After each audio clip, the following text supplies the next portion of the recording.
जबरी गुमशुदगियों और लापता अफराद से मुतल्लिक बैरिस्टर एतजाज एहसन समेत दीगर दरख्वास्तों पर आज फिर समाअत होगी। चीफ जस्टिस काजी फायज ईसा की सरबराही में 3 रुकनी बेंच 11:30 बजे समाअत करेगा। बेंच में जस्टिस मोहम्मद अली मजहर और जस्टिस मुसर्रत हिलाली भी शामिल हैं। लापता अफराद केस में आज आमना मसूद जंजुआ ज़ाती हैसियत में दलाइल देंगी और हकायक से अदालत को आगाह भी करेंगी।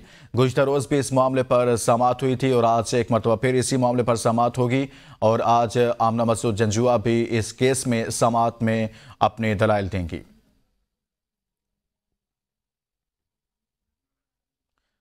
जबरी गुमशुदगियों और लापता अफराद से मुतल्लिक दरख्वास्तों पर आज फिर समाअत होने जा रही है। इस खबर से मुतल्लिक आपको आगाह करें कि चीफ जस्टिस काजी फायज ईसा की सरबराही में 3 रुकनी बेंच 11:30 बजे समाअत करेगा। बेंच में जस्टिस मोहम्मद अली मजहर और जस्टिस मुसर्रत हिलाली भी शामिल हैं। केस में आज आमना मसूद जंजुआ ज़ाती हैसियत में दलाइल देंगी। गुज़िश्ता रोज़ शुएब शाहीन की जानिब से दलाइल दिए गए और इसी तरह से आज फिर दलाइल दिए जाएंगे। आज आमना मसूद जंजुआ भी इस केस में समाअत में अपने दलाइल देंगी। जबरी गुमशुदगियों और लापता अफराद से मुतल्लिक दरख्वास्तों पर आज फिर समाअत होगी।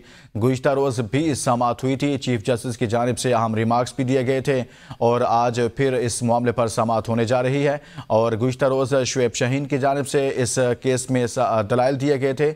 आज फिर इस केस पर समाअत होने जा रही है। कहा यह जा रहा है कि आमना मसूद जंजुआ भी ज़ाती हैसियत में इस केस में आज वो दलाइल देंगी। और आमना मसूद जंजुआ अपने शोहर के लापता होने के बाद मुसलसल इस मामले पर बात भी कर रही हैं और आज इस समाअत के दौरान वो दलाइल भी देंगी।